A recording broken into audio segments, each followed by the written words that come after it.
Hello my dear students, welcome to Hema Patil math academy. ಇವತ್ತು ನಾನು 10ನೇ ತರಗತಿ ಗಣಿತ ಮುಂಬರುವ ಗಣಿತದ ಪರೀಕ್ಷೆಯಲ್ಲಿ 2 ಅಂಕದ ಅತಿ ಮುಖ್ಯ ಪ್ರಶ್ನೆಗಳನ್ನು ಯಾವ ಥರ ಬಿಡಿಸೋದು ಮತ್ತು ಇಲ್ಲಿ ನಾ ಏನು ಪ್ರಶ್ನೆಗಳನ್ನು ಈ ಒಂದು ವಿಡಿಯೋದಲ್ಲಿ ಬಿಡಿಸಿ ತೋರಿಸ್ತಾ ಇದ್ದೀನಿ.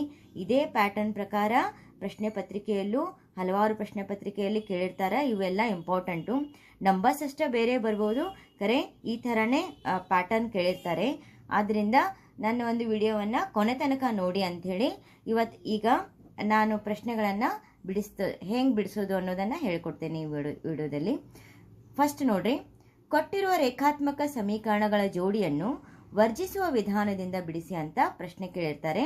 ಇಲ್ಲಿ ನಮಗೆ 2 ರೇಖಾತ್ಮಕ ಸಮೀಕರಣಗಳನ್ನು ಕೊಟ್ಟಿರ್ತಾರೆ.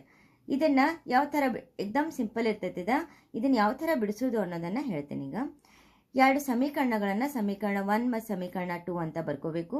ಫಸ್ಟ್ ನೀವು ಚೆಕ್ ಮಾಡ್ಕೋಬೇಕು, ಇಲ್ಲೇ ಸಮೀಕರಣಗಳನ್ನು ಚಿಹ್ನೆಗಳನ್ನು ಚೆಕ್ ಮಾಡ್ಕೋಬೇಕು. ಇಲ್ಲೇ ಒಂದು ಯಾವುದಾದ್ರೂ ನಾವು y ಅಥವಾ x ಅನ್ನು ಕ್ಯಾನ್ಸಲ್ ಮಾಡ್ಕೊಬೇಕು. ಅಂದರೆ ಇಲ್ಲಿ ನಾವು x ಬೆಲೆ ಮತ್ತು y ಬೆಲೆಗಳನ್ನು ಕಂಡು ಹಿಡ್ಕೊಳ್ಳುವ ಉದ್ದೇಶದಿಂದ ನಾವು ಫಸ್ಟ್ ಏನು ಮಾಡಬೇಕು, x ಅಥವಾ y ಯಾವುದಾದ್ರೂ ಒಂದು ಫಸ್ಟ್ ಕ್ಯಾನ್ಸಲ್ ಮಾಡಬೇಕಾದ್ರೆ ಇಲ್ಲಿ ನೋಡ್ರಿ, ನಾನು ಇಲ್ಲೇ y ಅನ್ನು ಕ್ಯಾನ್ಸಲ್ ಯಾಕೆ ಮಾಡೀನಿ ಅಂತಂದ್ರೆ ಇಲ್ಲಿ ಪ್ಲಸ್ ಇದೆ, ಇಲ್ಲಿ ಮೈನಸ್ ಇದೆ. ಇಲ್ಲಿ ಒಂದು y ಅಲ್ಲಿ ಒಂದು y ಕ್ಯಾನ್ಸಲ್ ಆಲ್ರೆಡಿ ಆಗ್ತದೆ. ನಾ ಇಲ್ಲೇನು ಚೇಂಜಸ್ ಮಾಡೋ ಉದ್ದೇಶ ಇಲ್ಲ. ಆದ್ದರಿಂದ y ಅಲ್ಲಿ y ಕ್ಯಾನ್ಸಲ್ ಆದರೆ 0 ಆಯಿತು. ಯಾವುದೇ ಚಿಹ್ನೆ ಚೇಂಜ್ ಮಾಡಿಲ್ಲ, ಅವೇ ಚಿಹ್ನೆಗಳನ್ನು ಇಟ್ಕೋಬೇಕಿಲ್ಲೇ. 3 ಒಳಗೆ ಇವೆರಡು ಪ್ಲಸ್ ಇರುವುದರಿಂದ 3 ಒಳಗೆ 2 ಕೂಡಿಸಿದ್ರೆ 5x ಅಂತ ಬರ್ದೇನೆ. ಆಮೇಲೆ ಇಲ್ಲಿ ನೋಡಿ, 15ರೊಳಗೆ 5ಅನ್ನು ಕೂಡಿಸೋದು, 2 ಪ್ಲಸ್ ಇದಾವಲ್ಲ, 15ರಲ್ಲಿ 5ಅನ್ನು ಕೂಡಿಸಿದ್ರೆ 20 ಆಯ್ತು. y ಅಂತೂ 0 ಆಯ್ತು. ಆದ್ದರಿಂದ x = 20. ಈ 5 ಇದ್ದದ್ದು ಏನಾಗ್ತೈತಿ, ಗುಣಾಕಾರ ಇದ್ದದ್ದು ಈ ಸೈಡ್ ಬಂದ್ರೆ ಭಾಗಾಕಾರ ಆಗ್ತೈತಿ. 20ರೊಳಗೆ 5ಅನ್ನು ನಾವು ಕಳೆದ್ರೆ 20ರಲ್ಲಿ 5ಅನ್ನು ಭಾಗಿಸಿದ್ರೆ 5 1 5 4 20. ಆದ್ದರಿಂದ x ಬೆಲೆ 4 ದೊರೀತು ನನಗೆ. ಅಂದ್ರೆ ಫಸ್ಟ್ ಈ x ಬೆಲೆ ಬಂತು. ಆ x ಬೆಲೆ ಬಂದಿರುವಂಥ x ಬೆಲೆಯನ್ನು ನಾನು ಸಮೀಕರಣ 1 ಅಥವಾ ಸಮೀಕರಣ 2 ಯಾವುದರಲ್ಲಿಯೂ ಕೂಡ ಹಾಕಿ ಆಮೇಲೆ y ಬೆಲೆ ಕಂಡು ಹಿಡ್ಕೊಳ್ಳೋದು. ನಾನೀಗ ಏನು ಮಾಡ್ತಾ ಇದ್ದೀನಿ, x = 4ರ ಬೆಲೆಯನ್ನು ನಾನು ಸಮೀಕರಣ 1ರಲ್ಲಿ ಹಾಕ್ತಾ ಇದ್ದೇನೆ. ನಾನೇನು ಮಾಡ್ತಾ ಇದ್ದೇನೆ, ಸಮೀಕರಣ 1ರಲ್ಲಿ ಹಾಕಿದಾಗ ಸಮೀಕರಣ 1ಅನ್ನು ಬರ್ಕೊಳ್ಳೋದು. 3x = y = 15 ಅಂತ ಬರ್ಕೊಂಡು x ಬೆಲೆ 4ಅನ್ನು 3 ಗುಂಡ್ಲೆ 4 ಪ್ಲಸ್ y = 15 ಬರ್ಕೋದು. 3 4 12 ಗುಣಾಕಾರ ಮಾಡಿ ಪ್ಲಸ್ y = 15. ಆದ್ದರಿಂದ y = 15 ಇದ್ರೆ ಹಾಗೆ ಬರ್ಕೊಂಡು ಪ್ಲಸ್ 12 ಈಚೆ ಕಡೆ ಬಂತಂದ್ರೆ ಮೈನಸ್ 12 ಆಗ್ತೈತಿ. ಆದ್ದರಿಂದ ಏನು ಬಂತು, y 15ರೊಳಗೆ 12ಅನ್ನು ಕಳೆದ್ರೆ 3 ಬಂತು. ಆದ್ದರಿಂದ y ಬೆಲೆ 3 ಬಂತು, x ಬೆಲೆ 4. ಬಾಕ್ಸಲ್ಲಿ ಹಾಕೋರಿ ಅಂದ್ರೆ ಈಸಿಲಿ ನೀವು ಕಂಡು ಹಿಡಿದಿರಿ ಅನ್ನೋದು ಸ್ಪಷ್ಟವಾಗಿ ಗುರ್ತಾಗ್ತದೆ. ಈ ಥರ ಏಕಾತ್ಮಕ ಸಮೀಕರಣಗಳ ಜೋಡಿಯನ್ನು ಬಿಡಿಸುವುದು, ವರ್ಜಿಸುವ ವಿಧಾನ ಇದು. ಅದೇ ರೀತಿ ಇದೇ ಪ್ಯಾಟರ್ನ್ ಪ್ರಕಾರ ಇನ್ನೊಂದು ಲೆಕ್ಕವನ್ನು ನೀವು ಮಾಡಿ ಪ್ರಾಕ್ಟೀಸ್ ಮಾಡಿ ಅಂಥೇಳಿ ಇನ್ನೊಂದು ಕ್ವಶನ್ ಅಷ್ಟೇ ಬರ್ದೇನೆ. ಇದೇ ಥರ ನಾನು ಬಿಡಿಸಿರುವ ಥರ ಮಾಡಿ. ಕೊಟ್ಟಿರುವ ರೇಖಾತ್ಮಕ ಸಮೀಕರಣಗಳ ಜೋಡಿಯನ್ನು ವರ್ಜಿಸುವ ವಿಧಾನದಿಂದ ಬಿಡಿಸ್ರಿ. ಏನಪ್ಪ question, 2x + y = 10, x - y = 2. ಇಲ್ಲಿಯೂ ಕೂಡ y ಕ್ಯಾನ್ಸಲ್ ಆಗ್ತೈತಿ. ಇದು ಎಕ್ಸ್ರ ಬಾಜುಕ್ಕೆ ಏನಿರ್ತೈತಿ, 1 ಇರ್ತದೆ. 2 ಒಳಗೆ 1 ಕೂಡಿಸಿರೋ 3x ಆಯಿತು. ಸ್ಕ್ವೇರ್ ಬರಿಬೇಡ್ರಿ, ನಂಬರ್ಸ್ ಅಷ್ಟೇ ಕೂಡಿಸ್ಕೊಳ್ಳೋದು. 2 + 1 3x ಆಯಿತು. 10ರೊಳಗೆ 2ಅನ್ನು ಕೂಡಿಸಿದ್ರೆ 12 ಆಗ್ತೈತಿ. ಆದ್ದರಿಂದ 12ಅನ್ನು 3ಲೆ ಭಾಗಿಸಿದ್ರೆ 3 1 3 4 x ಬೆಲೆ 4 ಬರ್ತೈತಿ. ಯಾವುದಾದ್ರೂ ಸಮೀಕರಣಗಳಲ್ಲಿ x ಬೆಲೆಯನ್ನು ಹಾಕೊಂಡ y ಬೆಲೆ ಕಂಡುಹಿಡ್ಕೊಳ್ಳೋದು. ಮುಂದೆ 2ನೇ ಪ್ರಶ್ನೆ ಹೋಗೋಣ. 2ನೇ ಪ್ರಶ್ನೆ ನೋಡಿ, 2x² + x - 6 = 0. ಈ ವರ್ಗ ಸಮೀಕರಣದ ಮೂಲಗಳನ್ನು ಕಂಡುಹಿಡಿಯಿರಿ ಅಂತ ಹೇಳಿದ್ದಾರೆ. ಇದು ಒಂದು ವರ್ಗ ಸಮೀಕರಣ ಕೊಟ್ಟಾರ, ಬರ್ಕೋಬೇಕು. ಆಮೇಲೆ ಇಲ್ಲಿ ನೋಡಿ, ಇಲ್ಲಿ 3ನೇ ಪದ -6 ಐತಿ, 1ನೇ ಪದ 2x² ಐತಿ. ಈ 2 ಮತ್ತು 6ಅನ್ನು ಗುಣಾಕಾರ ಮಾಡ್ಕೊಳ್ಳೋದು ಫಸ್ಟ್. ಆ -6 ಗುಂಡ್ಲೆ 2 ಎಷ್ಟಾಯಿತು, -12 x² ಆಯಿತು. ಈಗ ಗುಣಾಕಾರ ಮಾಡಿದರೆ -12 ಬರಬೇಕು, ಕೂಡಿಸಿದ್ರೆ ಅಥವಾ ಕಳೆದ್ರೆ +1x ಬರಬೇಕು. ಹಾಗಾಗಿ 12 ಯಾವ ಮಗ್ಗಿಯಲ್ಲಿ ಬರ್ತದ 6 ಆ್ಯಡ್ಲೈನು ಬರ್ತೈತಿ. 6 ಒಳಗೆ ಆ್ಯಡನ್ನು ಕಳೆದ್ರೆ 4 ಬರ್ತೈತಿ. ನನಗೆ 4 ಬೇಡ. ಈಗ 12 ಒಂದಲೇ 12 ಬರ್ತೈತಿ, ಅದನ್ನು ತೊಗೊಳ್ಬಾರ್ದು. 4 ಮೂರಲೇನು 12 ಬರ್ತೈತಿ. 4ರಲ್ಲಿ 3 ಕಳೆದ್ರೆ 1 ಬರ್ತೈತಿ. ಕರೆ ಇಲ್ಲಿ ಪ್ಲಸ್ ಚಿಹ್ನೆ ಬರೋ ಉದ್ದೇಶದಿಂದ ನಾನು ಏನು ಮಾಡೀನಿ, ದೊಡ್ಡ ಸಂಖ್ಯೆ ಹಿಂದಿನ ಚಿಹ್ನೆ +4 ಅಂತ ತೊಗೊಂಡಿನಿ, ಸಣ್ಣ ಸಂಖ್ಯೆ -3x ಅಂತ ತಗೊಳ್ಳೋದು. ಈಗ -12 ನಾನು ಸ್ಪ್ಲಿಟ್ ಮಾಡಿ +4 -3 ಈ ಮಿಡಲ್ ಐತಲ್ಲ ಇದರಲ್ಲಿ ಸ್ಪ್ಲಿಟ್ ಮಾಡಿ ಬರ್ಕೊಳ್ಳೋದು. ಮೊದಲೇ ಪದ ಹಾಗೆ ಇರಲಿ, 2x² + 4x - 3x -6 ಹಾಗೆ ಇರಲಿ. ಮೊದಲೇ ಪದ ಕೊನೆ ಪದ ಚಿಹ್ನೆ ಸಹಿತ ಹಾಗೆ ಇಟ್ಕೊಂಡೆ = 0. ಮಿಡಲ್ ಪದ ಅಷ್ಟೇ ನಾನು ಏನು ಮಾಡ್ಕೊಂಡಿನಿ, ಚೇಂಜ್ ಮಾಡ್ಕೊಂಡಿರೋದು. ಆಮೇಲೆ ಈಗ 2 ಗುಂಪು ಮಾಡ್ಕೊಳ್ಳೋದು. ಗುಂಪು ಮಾಡಿ ಇದರಲ್ಲಿ ಕಾಮನನ್ನು ಹೊರಗೆ ತಗೊಳ್ಳೋದು. 2 ಮತ್ತು 4ರಲ್ಲಿ ಕಾಮನ್ 2 ಬಂತು. x² ಮತ್ತು xರಲ್ಲಿ ಕಾಮನ್ x ಬಂತು. ಬ್ರ್ಯಾಕೆಟ್ ಹಾಕೊಂಡ ಆಲ್ರೆಡಿ 2x ಹೊರಗಿರುವುದರಿಂದ x 2 ಅದಾವು, x 1 ಉಳಿತು, x ಬರ್ಕೊಳ್ಬೇಕು ಒಳಗೆ. x + 2 2ಲೇ 4 ಆಗ್ತೈತಿ. ಅದೇ 2 ಹೊರಗೆ ಬರ್ಕೊಂಡ ಬ್ರ್ಯಾಕೆಟ್ ಹಾಕೋದು. ಮೈನಸ್ ಐತಿ, ಮೈನಸ್ ಹಾಕೊಳ್ಳೋದು. 3x - 6ರಲ್ಲಿ ಕಾಮನ್ 3 ಬಂತು, ಬ್ರ್ಯಾಕೆಟ್ ಹಾಕೊಂಡ 3 ಆಲ್ರೆಡಿ ಹೊರಗಿದ್ದಾಗ x ಬಂತು. ಇದು ಬ್ರ್ಯಾಕೆಟ್ ಹಾಕೊಂಡಾಗ ಇಲ್ಲೇನಾಗ್ತೈತಿ, ಈ ಚಿಹ್ನೆ ಮೈನಸ್ ಬರೋದಿಲ್ಲ. ಇಲ್ಲೇನು ಬಂದೈತಿ, x + 2, ಇಲ್ಲೂ ಕೂಡ x + 2ನೇ ಬರ್ತೈತಿ. ಆದ್ದರಿಂದ ನಾನು ಬ್ರ್ಯಾಕೆಟ್ ಹಾಕೊಂಡಾಗ ಇದು ಮೈನಸ್ ಬದಲಿ ಏನು ಬರ್ಕೋಬೇಕು, ನಾನು ಇಲ್ಲೇ +3 2ಲೇ 6 ಅಂತ ಬರ್ಕೊಂಡು ಬ್ರ್ಯಾಕೆಟ್ ಕ್ಲೋಸ್ ಮಾಡಬೇಕು.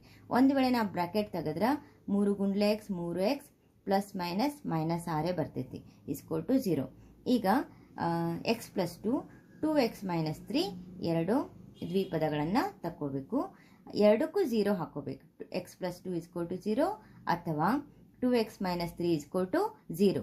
ಆದ್ದರಿಂದ x +2 ಇದ್ದಿದ್ದು ಈ ಸೈಡ್ ಬಂದ್ರೆ -2 ಆಯ್ತು. ಮತ್ತು ಇಲ್ಲೇ 2x -3 ಈ ಸೈಡ್ ಬಂದ್ರೆ +3 ಆಯ್ತು. x 3, 2 ಇದು ಗುಣಾಕಾರ ಐತಿ, ಈ ಸೈಡ್ ಬಂದ್ರೆ ಭಾಗಾಕಾರ ಆಯ್ತು. ಆದ್ದರಿಂದ x 3/2. ಈಗ ನನಗೆ ವರ್ಗ ಸಮೀಕರಣದ 2 ಮೂಲಗಳು ಸಿಕ್ಕು. ಏನು, x -2, x 3/2 ಅಂತ. ಈ ಥರ ವರ್ಗ ಸಮೀಕರಣದ ಮೂಲ ಕಂಡುಹಿಡಿ ಅಂದಾಗ ಈ ಥರ ನೀವು ಲೆಕ್ಕ ಮಾಡಬೇಕು. ಇನ್ನು ಮುಂದೆ ನೋಡೋಣ. ಇದೇ ಥರ ಇನ್ನೊಂದು ಪ್ರಶ್ನೆ ನೀವು ಪ್ರಾಕ್ಟೀಸ್ ಮಾಡೋ ಉದ್ದೇಶದಿಂದ ನಾನು ಪ್ರಶ್ನೆಯನ್ನು ಬರ್ದೇನೆ. ಇದನ್ನ ಹಿಂದೆ ನಾನು ಮಾಡಿರೋ ಲೆಕ್ಕದ ಪ್ರಕಾರ ಪ್ರಾಕ್ಟೀಸ್ ಮಾಡಿ. Question number 4, x² + 8x + 15 = 0. ಈ ವರ್ಗ ಸಮೀಕರಣದ ಮೂಲಗಳನ್ನು ಅಪವರ್ತನ ವಿಧಾನದಿಂದ ಕಂಡುಹಿಡಿಯಿರಿ ಅಂಥೇಳಿ. ಈಗ ನಾವು ಏನು ಮಾಡಿದ್ವಲ್ಲ, ವರ್ಗ ಸಮೀಕರಣದ ಮೂಲ ಅಪವರ್ತನ ವಿಧಾನದಿಂದ ಅದೇ ರೀತಿ ಈ ಲೆಕ್ಕವನ್ನು ಪ್ರಾಕ್ಟೀಸ್ ಮಾಡಿ ಅಂಥೇಳಿ ಬರ್ತಿರೋದು. ನೆಕ್ಸ್ಟ್ 5ನೇ ಕ್ವಶನ್, 2x² - 6x + 3 = 0. ಈ ವರ್ಗ ಸಮೀಕರಣದ ಶೋಧಕವನ್ನು ಕಂಡುಹಿಡಿಯಿರಿ ಮತ್ತು ಮೂಲಗಳ ಸ್ವಭಾವವನ್ನು ಬರೆಯಿರಿ. ಫಸ್ಟ್ ವರ್ಗ ಸಮೀಕರಣ ಬರ್ಕೊಳ್ಳೋದು. 2x² - 6x + 3 = 0 ಅಂತ. ವರ್ಗ ಸಮೀಕರಣದ ಆದರ್ಶ ರೂಪ ಬರ್ಕೊಳ್ಳೋದು. ax² + bx + c = 0. ಇದು ವರ್ಗ ಸಮೀಕರಣದ ಆದರ್ಶ ರೂಪ. ಇಲ್ಲಿ a ಅಂದರೆ ಏನು ಬರ್ಕೊಳ್ಳೋದು, 2 ಚಿಹ್ನೆ ಸಹಿತ ಬರ್ಕೋಬೇಕು. ಬಿ ಅಂದರೆ ಏನು ಬರ್ಕೋಬೇಕು, -6, ಮೈನಸ್ ಇದ್ರೆ ಮೈನಸ್ ಬರಿಬೇಕು. ಸಿ ಅಂದರೆ ಏನು ಬರ್ಕೋಬೇಕು, 3. ಶೋಧಕ ಕಂಡುಹಿಡಿಯುವ ಸೂತ್ರ Δ = b² - 4ac. ಶೋಧಕ ಕಂಡುಹಿಡಿಯುವ ಸೂತ್ರ ಇದು. ಈ ಸೂತ್ರದಲ್ಲಿ ಈ ಬೆಲೆಗಳನ್ನು ಹಾಕೋಬೇಕು. ಬಿ ಅಂದ್ರೆ -6 ಬ್ರಾಕೆಟ್ನಾಗ ಹಾಕೊಂಡ ಸ್ಕ್ವೇರ್ -4, ಎ ಅಂದರೆ 2 ಬ್ರಾಕೆಟ್ನಾಗ ಹಾಕೋಬೇಕು. ಸಿ ಅಂದರೆ 3 ಹಾಕೊಂಡೇನಿ. -6ರ ವರ್ಗ ನೋಡ್ರಿಲ್ಲೇ, -6ನ್ನು ನಾನು 2 ಸರ್ತಿ ಗುಣಾಕಾರ ಮಾಡಿದಾಗ ಮೈನಸ್ ಪ್ಲಸ್ 6 36. ಆದ್ದರಿಂದ -6ರ ವರ್ಗ ಎಷ್ಟಾಯ್ತು, 36 ಮೈನಸ್ 4 2 8, 8 3 24. 36ರಲ್ಲಿ 24ನ್ನು ಕಳೆದ್ರೆ 12 ಬಂತು. ಇದೇನಪ್ಪ, ಇದು 12 0ಕ್ಕಿಂತನೂ ಏನಿದೆ, ದೊಡ್ಡದಾಗಿದೆ. ಶೋಧಕ 12 ಇದು 0ಕ್ಕಿಂತ ದೊಡ್ಡದಾಗಿರುವುದರಿಂದ ವರ್ಗ ಸಮೀಕರಣಗಳು 2 ಭಿನ್ನವಾದ ವಾಸ್ತವ ಮೂಲಗಳನ್ನು ಹೊಂದಿದೆ ಅಂಥೇಳಿ ಇಲ್ಲಿ ನೀವು ಮೂಲಗಳ ಸ್ವಭಾವವನ್ನು ಬರೀಬೇಕು. ಮುಂದೆ ಇದೇ ಥರ ಪ್ರಶ್ನೆ ಬರ್ತದ. ಇನ್ನೊಂದು ಕ್ವಶನ್ನ ನಿಮ್ಮ ಪ್ರಾಕ್ಟೀಸ್ ಅಂಥೇಳಿ ಕೊಟ್ಟಿರೋದು ನಾನು x² + 5x + 6 = 0.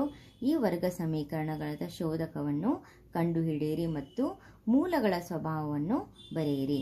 ಇದೇ ಥರ ಶೋಧಕದ ಸೂತ್ರ b² - 4ac ಹಾಕಿ a ಬೆಲೆ b ಬೆಲೆ c ಹಾಕೊಂಡ ಬರ್ಕೋಬೇಕು. ಅಂದರೆ ನಮಗೀಗ 0ಕ್ಕಿಂತ ದೊಡ್ಡದು ಬಂದರೆ ಈ ಮೂಲಗಳನ್ನು ಬರ್ಕೋಬೇಕು ನಾವು, ಮತ್ತು 0ಕ್ಕಿಂತ ಚಿಕ್ಕದು ಬಂದರೆ ಅದು ಕೂಡ ಮೂಲಗಳನ್ನು ಸ್ವಭಾವ ಹಿಂದಿನ ಒಂದು ವಿಡಿಯೋದಲ್ಲಿ ನಾನು ಹೇಳ್ಕೊಡ್ತೇನೆ, ಅದನ್ನ ಚೆಕ್ ಮಾಡಿ. ಮುಂದೆ 7ನೇ ಪ್ರಶ್ನೆಗೆ ಹೋಗೋಣ. 7ನೇ ಪ್ರಶ್ನೆ ನೋಡಿ, 2 ಸಂಖ್ಯೆಗಳ ಗುಣಲಬ್ಧ 2366 ಮತ್ತು ಅವುಗಳ ಮಸ 13 ಆದರೆ ಅವುಗಳ ಲಸ ಕಂಡುಹಿಡಿಯಿರಿ. ಒಂದು ಸಂಖ್ಯೆ 91 ಆದರೆ ಇನ್ನೊಂದು ಸಂಖ್ಯೆಯನ್ನು ಕಂಡುಹಿಡಿಯಿರಿ ಅಂತ ಹೇಳ್ಯಾರ. ಫಸ್ಟ್ ಕನ್ಫ್ಯೂಷನ್ ಮಾಡ್ಕೋಬೇಡ್ರಿ, ಮೊದಲ ಕ್ವಶನ್ ಅರ್ಥ ಮಾಡ್ಕೊಂಡು. 2 ಸಂಖ್ಯೆಗಳ ಗುಣಲಬ್ಧ ಕೊಟ್ಟಾರು 2366.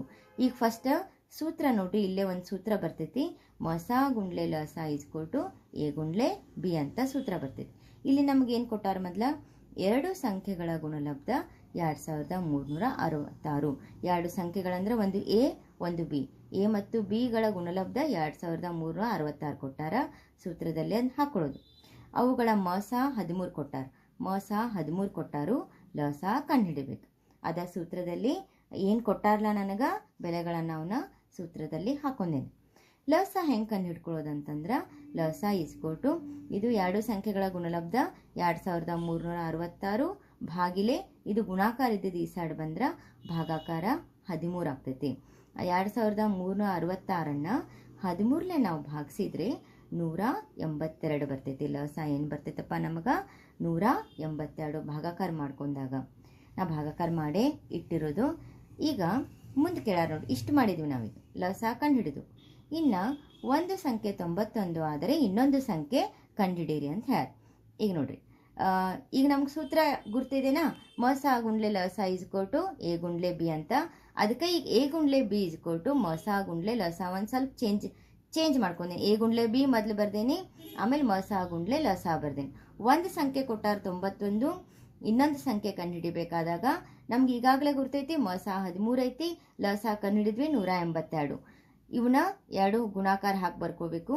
ಬಿ ಇನ್ನೊಂದು ಸಂಖ್ಯೆ ಕಂಡುಹಿಡುವಾಗ b = ಹಾಗೆ ಬರೆದು 91ನ್ನು ಭಾಗಾಕಾರ ರೂಪದಲ್ಲಿ ಬರ್ಕೋಬೇಕು.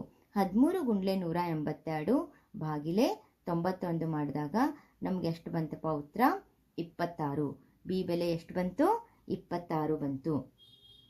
ಹೀಗೆ ನಾವು ಇಲ್ಲೇ ಮೊದಲು ಲಸ ಕಂಡುಹಿಡ್ಕೊಂಡು ಆಮೇಲೆ ಇನ್ನೊಂದು ಸಂಖ್ಯೆ ಕಂಡುಹಿಡಿ ಅಂತಂದಾಗ ನಾವು ಈ ಥರ ಲೆಕ್ಕವನ್ನು ಮಾಡ್ಕೋಬೇಕದನ್ನ. ತಿಳಿತಾ? ಇದನ್ನ ಭಾಗಿಸಿದಾಗ ಇಷ್ಟು ಬಂತು, 26 ಬರ್ತೈತಿ ಅನ್ನೋದನ್ನು ಆಯಿತು. ಇನ್ನು ಮುಂದಿನ ಪ್ರಶ್ನೆಗೆ ಹೋಗೋಣ. ಇದು ಕೂಡ 2 ಅಂಕದ ಪ್ರಶ್ನೆಯಲ್ಲಿ ಕಂಪಲ್ಸರಿ ಕೇಳಿರ್ತಾರೆ. ಏನಪ್ಪ ಅಂದ್ರೆ 2 + √3 ಒಂದು ಅಭಾಗಲಬ್ಧ ಸಂಖ್ಯೆ ಎಂದು ಸಾಧಿಸಿ ಅಂಥೇಳಿ. ಅಂದ್ರೆ ಈ ಥರ 2 + √3 2 - √3 ಅನ್ನೋ ಕೇಳ್ಬೋದು. ಈ ಥರ ಸ್ಟೆಪ್ಪಲ್ಲಿ ಬರೆದ್ರೆ ನೀವು ಇದಕ್ಕೆ ನಿಮಗೆ 2 ಮಾರ್ಕ್ಸ್ ಕಂಪಲ್ಸರಿ ಕೊಡ್ತಾರೆ. ಫಸ್ಟ್ ನಾವು ನೋಡೋಣ, 2 + √3 ಒಂದು √3 ಅಂತೂ ಅಭಾಗಲಬ್ಧ ಸಂಖ್ಯೆನೇ. ಅದಕ್ಕೆ ನಾವೀಗ ಏನು ಮಾಡ್ಕೊಳ್ಳೋಣ, 2 + √3 ಒಂದು ಭಾಗಲಬ್ಧ ಸಂಖ್ಯೆ ಅಂತೇಳಿ ಊಹೆ ಮಾಡೋಣ. ಆಮೇಲೆ 2 + √3 = p/q ಆಗಿರಲಿ ಅಂಥೇಳಿ. ಇಲ್ಲಿ ಪಿ ಮತ್ತು ಅಂದರೆ ಭಾಗಲಬ್ಧ ಸಂಖ್ಯೆ ಹೌದಿಲ್ಲ, p/q ಅಂದ್ರೆ ಏನು? ಭಾಗಲಬ್ಧ ಸಂಖ್ಯೆ ಆಗಿರಲಿ ಅಂತೇಳಿ ಅದನ್ನೇ ಬರ್ಕೊಂಡಿರೋದು. ಪಿ ಮತ್ತು ಕ್ಯೂಗಳು ಏನಪ್ಪ, ಇವ ಬಿಲಾಂಗ್ಸ್ ಟು ಝೆಡ್ ಅಂದರೆ ಇವು ಪೂರ್ಣಾಂಕಗಳಾಗಿರಲಿ. ಮತ್ತು ಕ್ಯೂ ಏನಾಗಿರಬಾರ್ದು? 0 ಆಗಿರಬಾರ್ದು ಅಂತ ಬರ್ಕೋಬೇಕು. ಈಗ √3 = p/q ಹಾಗೇ ಇರಲಿ. ಇದು +2 ಈ ಸೈಡ್ ಬಂದಾಗ -2 ಆಯಿತು. -2 / 1 ಅಂತ. ಈಗ √3 = ಆದ್ದರಿಂದ √3 = ಇದು ಕ್ಯೂ ಅನ್ನು ನಾವು ಈಗ ನಾವು ಲಸ ಮಾಡ್ತೇವಲ್ಲ ಅದೇ ಥರ ಭಾಗಾಕಾರ ಮಾಡ್ಕೋತೇವಲ್ಲ ಆ ಥರ ಲೆಕ್ಕ ಮಾಡ್ಕೊಂಡ ಕ್ಯೂ = × 1 ಆಗ್ತೈತಿಲ್ಲೇ ಇಂಟು ಕ್ಯೂ ಅಂತ ಬರ್ತೈತಿ. ಆದ್ದರಿಂದ p - 2q ಅಂತ ಆಗಿ / q. ಈಗ ಇದೇನಪ್ಪ? ಭಾಗಲಬ್ಧ ಸಂಖ್ಯೆ ಹೌದಿಲ್ಲ. p-2q/q ಒಂದು ಭಾಗಲಬ್ಧ ಸಂಖ್ಯೆ ಆಗಿರುವುದರಿಂದ √3 ಒಂದು ಭಾಗಲಬ್ಧ ಸಂಖ್ಯೆ ಅಂತ ಆಯ್ತಿಲ್ಲ ಇಲ್ಲಿ, ಹೌದಿಲ್ಲ? ಇದು ಭಾಗಲಬ್ಧ ಸಂಖ್ಯೆ ಅಂದರೆ ಇದು √3 ಒಂದು ಭಾಗಲಬ್ಧ ಅಂಕೆ ಅಂಥೇಳಿ ಆಯ್ತಪ್ಪ ಈಗ. ಇನ್ನು ಮುಂದೆ ಆದರೆ √3 ಒಂದು ಭಾಗಲಬ್ಧ ಸಂಖ್ಯೆ ಎಂಬ ಸಂಗತಿಯು ಸತ್ಯ ಸಂಗತಿಗೆ ವಿರುದ್ಧವಾಗಿದೆ. ನಮಗೆ ಗುರ್ತೈತಿ √3 ಏನಪ್ಪ ಭಾಗಲಬ್ಧ ಸಂಖ್ಯೆ ಅಲ್ಲ, ಅದು ಒಂದು ಅಭಾಗಲಬ್ಧ ಸಂಖ್ಯೆ. ಆದ್ದರಿಂದ ಇದು ಸತ್ಯ ಸಂಗತಿಗೆ ಏನಾಗಿದೆ, ವಿರುದ್ಧವಾಗಿದೆ. ಆಮೇಲೆ ಆದ್ದರಿಂದ √2 + √3 ಒಂದು ಭಾಗಲಬ್ಧ ಸಂಖ್ಯೆ ಎಂಬ ನಮ್ಮ ಊಹೆ ತಪ್ಪು. ಆದ್ದರಿಂದ 2 + √3 ಒಂದು ಅಭಾಗಲಬ್ಧ ಸಂಖ್ಯೆ ಆಗಿದೆ ಅಂಥೇಳಿ ಈ ಥರ ನೀವು ಸ್ಟೆಪ್ ಬೈ ಸ್ಟೆಪ್ ಏನು ಮಾಡಬೇಕು, ಇವನ್ನ ಬರೆದ್ರೆ ಕಂಪಲ್ಸರಿ ನಿಮ್ಗೆ ಏನಪ್ಪ 2 ಮಾರ್ಕ್ಸ್ ಕೊಟ್ಟೇ ಕೊಡ್ತಾರೆ. ನಿಮ್ಮ ಪ್ರಾಕ್ಟೀಸ್ ಸಂಬಂಧ ಇನ್ನೆರಡು ಪ್ರಶ್ನೆಗಳನ್ನು ನಾನು ಇಲ್ಲೇ ಬರ್ದೇನಿ. 5 + √3 ಒಂದು ಅಭಾಗಲಬ್ಧ ಸಂಖ್ಯೆ ಎಂದು ಸಾಧಿಸಿ, 6 + √2 ಒಂದು ಅಭಾಗಲಬ್ಧ ಸಂಖ್ಯೆ ಎಂದು ಸಾಧಿಸಿ ಅಂಥೇಳಿ ನಾನು ಇಲ್ಲೇ ನೀವು ಪ್ರಾಕ್ಟೀಸ್ ಮಾಡಿ ಅಂತ ಬರೆದಿರುವುದು. ಇನ್ನು ಮುಂದಿನ ಇನ್ನೊಂದು 2ನೇ ವಿಡಿಯೋದಲ್ಲಿ ನಾನು ಮತ್ತಷ್ಟು ಇನ್ನಷ್ಟು 2 ಅಂಕದ ಪ್ರಶ್ನೆಗಳನ್ನು ಮತ್ತೆ ಬಿಡಿಸ್ತೇನೆ. ನಿಮಗೆ 2 ಅಂಕದ ಪ್ರಶ್ನೆಗಳನ್ನು ಕಂಪಲ್ಸರಿ ಇವು ಪ್ಯಾಟರ್ನ್ ಪ್ರಕಾರ ಬಂದೇ ಬರ್ತದೆ ಅಂಥೇಳಿ ನನ್ನ ವಿಡಿಯೋವನ್ನು ಕೊನೆ ತನಕ ನೋಡಿದ್ದಕ್ಕಾಗಿ ನಿಮಗೆ ಧನ್ಯವಾದಗಳು. ಮತ್ತು ಕಮೆಂಟ್ ಮಾಡಿ, ಶೇರ್ ಮಾಡಿ, ನಿಮ್ಮ ಫ್ರೆಂಡ್ಸ್ಗೂ ಕೂಡ ಶೇರ್ ಮಾಡಿ ಮತ್ತು ಸಬ್ಸ್ಕ್ರೈಬ್ ಮಾಡಿ ಅಂತ ಹೇಳ್ತಾ ಈ ವಿಡಿಯೋವನ್ನು ಮುಕ್ತಾಯಗೊಳಿಸಿ ಮುಂದಿನ ವಿಡಿಯೋಗೆ ಭೇಟಿಯಾಗೋಣ.